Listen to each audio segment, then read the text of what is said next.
Ichi chikwata che Mandarendare Mbira vibes. Chikwata chiri muringa mu Beatrice area pedyo neHarare. Tinofara kukupai nziyo dzedu muchishona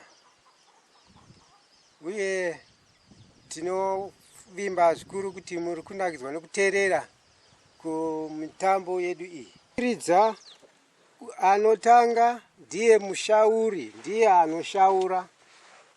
anoshaura chimbo chake sezvizvi.